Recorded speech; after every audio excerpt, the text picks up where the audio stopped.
ఈరోజు టాపిక్ ఆంగ్ల మాధ్యమం.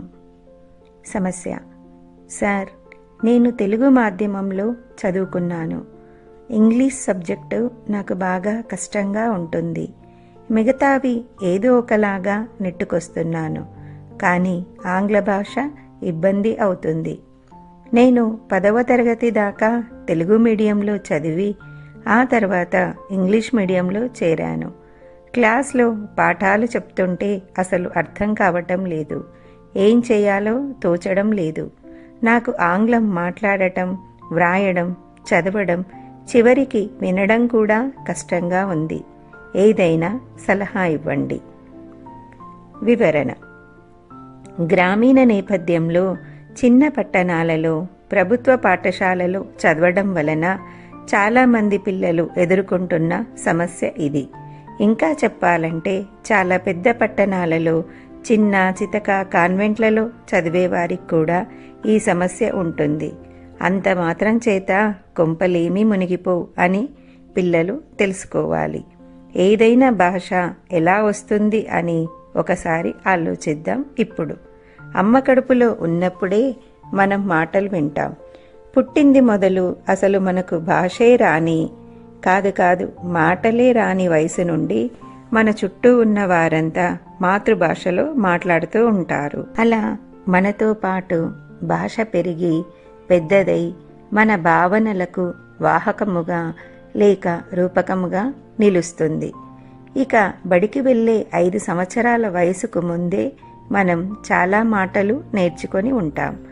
బడికి వెళ్ళి ఫార్మల్గా నేర్చుకుంటాం.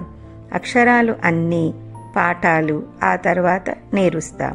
కావున మాతృభాష తప్పక సులభంగా అనిపిస్తుంది. అందులోనూ మాతృభాషలోనే బోధన ఉంటే ఇక అంతా హ్యాపీగానే ఉంటుంది. ఎటొచ్చి ఇంగ్లీష్ సబ్జెక్టు ఆంగ్ల మాధ్యమంలో చదవటం మాత్రమే మనకు సమస్యగా ఉంటుంది. నిజమే, సహజంగానే ఇది మనమందరం ఎదుర్కొనే కష్టం. పిల్లలు, మీ సమస్య నాకు అర్థమయ్యింది.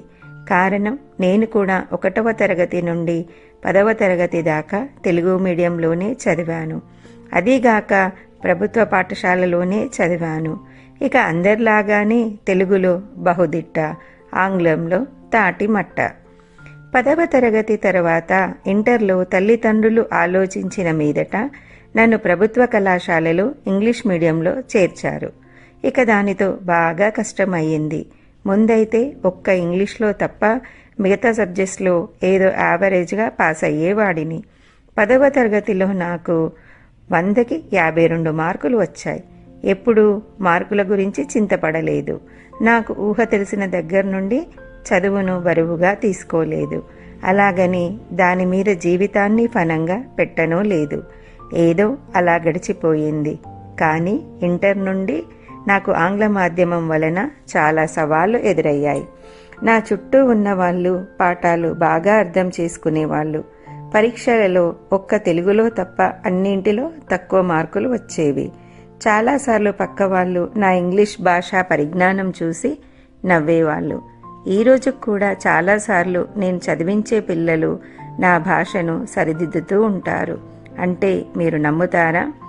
ఉన్నత విద్యాభ్యాసం కోసమై నేను చిన్న పట్టణం తాడిపత్రి విడిచి జిల్లా కేంద్రమైన అనంతపురం, తమిళనాడు రాజధాని చెన్నై మరియు కర్ణాటక రాజధాని అయిన బెంగళూరుకి వెళ్ళినప్పుడు తెలుగు ఒక్కటే రావడం వలన ఎన్ని ఇబ్బందులు ఉంటాయో తెలిసింది. ఉన్నత విద్యాలయాలలో చదువుకునే సమయంలో నన్ను చూసి నవ్వేవాళ్ళు. నా ఆంగ్ల భాష పరిజ్ఞానం చూసి జోకులు వేసేవాళ్ళు. లా మరియు సిఎస్ కోర్సు చేస్తున్నప్పుడు మొత్తం బోధన అంతా ఆంగ్లంలో ఉండటం వలన చాలా కష్టంగా ఉండేది. బయట వాళ్లతో మాట్లాడడం అన్నది పూర్తిగా స్తంభించిపోయింది. మాటలే రాని మూగవాడిగా మారిపోయాను. కనీసం బస్సుల మీద ఉన్న బోర్డులు కూడా చదవలేకపోయాను. హైదరాబాద్ 1996కు వచ్చినప్పుడు ఇక మొత్తం అందరూ నా ఇంగ్లీష్ విని పడి నవ్వేవారు. ఇలాంటి పరిస్థితుల్లో కూడా నేను ఎక్కడా ధైర్యం కోల్పోయింది లేదు. ఎన్నో విధాలుగా నేను భాష మీద పట్టు సాధించే ప్రయత్నాలు చేసేవాడిని. ఈ రోజు కూడా ఇంకా ప్రతిరోజు నేర్చుకుంటూనే ఉన్నాను. ఇది నిజం. ఒక్కటి మనం అందరూ గుర్తుంచుకోవాలి. మాతృభాష ఏదైనా సరే పర్వాలేదు. ఇందులో భావ ప్రకటన శ్రేష్టంగా ఉంటే ఇక మరే భాషలోనైనా మనం చక్కగా మాట్లాడవచ్చు. బెంగళూరులో నేను లా మరియు సిఎస్ చేస్తున్నప్పుడు తెలుగులో నా భావ ప్రకటన సామర్థ్యం చూసి ముచ్చటేసి కర్ణాటకలోని శ్రీ సత్యసాయి ట్రస్ట్ వాళ్ళు నన్ను ఒక ఇంగ్లీష్ కోర్సులో చేర్పించి ప్రత్యేక తర్ఫీదు ఇప్పించారు. తెలుగులో అనర్గళంగా మాట్లాడి నేను ఇక ఇతర ఏ భాషలోనైనా మాట్లాడగలిగే సత్తా ఉన్నదని గ్రహించిన పెద్దవాళ్ళు నన్ను ఆంగ్లంలో పట్టు సాధించమని ప్రోత్సహించారు. సుమారు 3 నెలల పాటు నేను స్పోకెన్ ఇంగ్లీష్ క్లాస్కు వెళ్ళాను. ఇప్పుడు నేను తెలుగు, ఇంగ్లీష్, కన్నడ, హిందీ మరియు సంస్కృత భాషలలో ప్రావీణ్యత సంపాదించే ప్రయత్నం చేస్తున్నాను. ఎన్నో ఆలోచనలు, అనుభవాలు, కవితలు, సమాచార పత్రికలు, వ్యాసాలు, కథలు, పుస్తకాలు మొదలైనవి వ్రాసే చాతుర్యం వచ్చింది. ప్రతిసారి నేను ప్రకటించడానికి ఉపయోగించే భాష ఏదైనా సరే మంత్రముగ్ధులై నన్ను మెచ్చుకున్న సందర్భాలు చాలా తరచుగా ఎదురవుతూనే ఉంటాయి.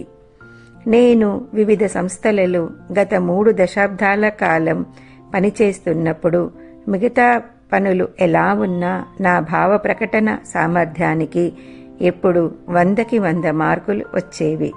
అంత పట్టు ఆంగ్ల భాష మీద నేను సాధించగలిగానంటే అతిశయోక్తి కాదు. పిల్లలు, ఇదంతా ఎందుకు చెప్తున్నాను అంటే ఎవరూ కూడా పుట్టుకతో నేర్పరులు కారు. ప్రతీదీ నేర్చుకోవాలి. నేర్పరులయ్యే ప్రయత్నం నేర్పుతో, ఓర్పుతో చెయ్యాలి. యోగి వేమన చెప్పాడు ఈ సాధన గురించి మనందరికీ. అనగననగరాగా మతిశయిల్లుచునుండు, దినగ దినగ వేము తీయగ నుండు, సాధనమున పనులు సమకూరు ధరలోన, విశ్వధాభిరామ వినురవేమ. ఈ సాధన మార్గంలో మనం తప్పక గుర్తుంచుకొని పాటించాల్సిన సూచనలు క్రింద పేర్కొంటున్నాను. ఇవన్నీ నేను స్వయంగా తెలుసుకొని ఆచరించి ఫలితములు అనుభవించి చెప్తున్నవే అని పిల్లలు గుర్తుంచుకోవాలి. నాలాంటి వాడే ఇంతగా బాగుపడితే ఇక ఈ కాలం పిల్లలు ఇంకెంతగా లబ్ధి పొందుతారో ఆలోచించండి. సూచనలు: ఆంగ్ల భాషలో పట్టు సాధించాలన్న నిర్ణయం తీసుకోండి. తరగతిలో చెప్పేది ఏదైనా సరే శ్రద్ధగా వినడం మొదలు పెట్టండి. కష్టమైన పదాలను వ్రాసి అర్థం తెలుసుకోండి. ఒక రఫ్ నోట్బుక్లో టీచర్లు చెప్పే పాఠాలు మీకు చేతనైనంతగా నోట్ చేసుకోండి. ప్రతిరోజు కనీసం 1 పేజీ అయినా ఇంగ్లీష్ రాయండి. ఇతరులు నిరుత్సాహపరిచినా సరే సాధ్యమైనంతగా ఇంగ్లీష్లో మాట్లాడండి. ఒక చిన్న పుస్తకం మీ పాకెట్లో ఉంచుకొని రోజు మీకు ఎదురుపడే కొత్త పదాలను రాసుకొని అర్థం తెలుసుకొని నేర్చుకోండి. ఒక ఆంగ్ల భాష నిఘంటువు పెట్టుకొని అవసరమైతే ఉపయోగించడం మరవద్దు. ఏది వ్రాయాలన్నా సరే అది చదువుకు సంబంధం లేకున్నా సరే ఇంగ్లీష్లోనే వ్రాయడం అలవాటు చేసుకోండి. ప్రతిరోజు కాసేపు ఇంగ్లీష్ సమాచార పత్రికలు చదవండి. వీలైతే ఇంగ్లీష్ వార్తలు వినండి. చిన్న చిన్న కవితలు ఆంగ్లంలో వ్రాయండి.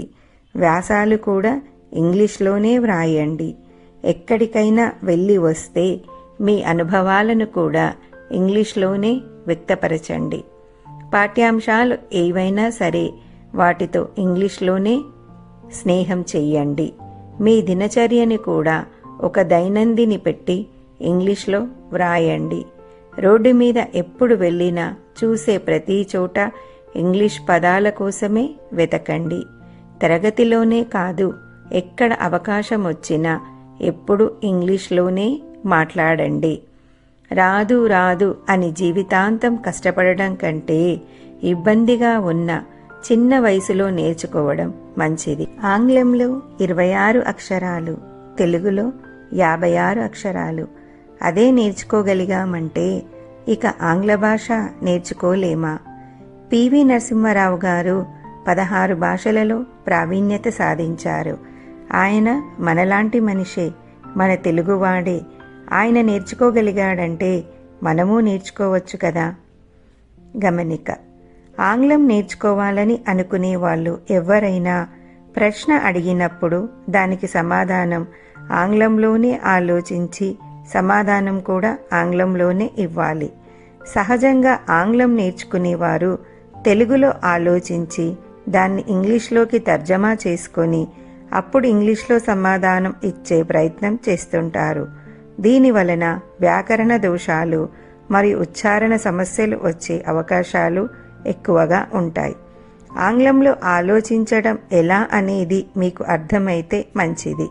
లేకపోతే మీ యొక్క ఇంగ్లీష్ టీచర్ని అడిగి తెలుసుకునే ప్రయత్నం చేయండి.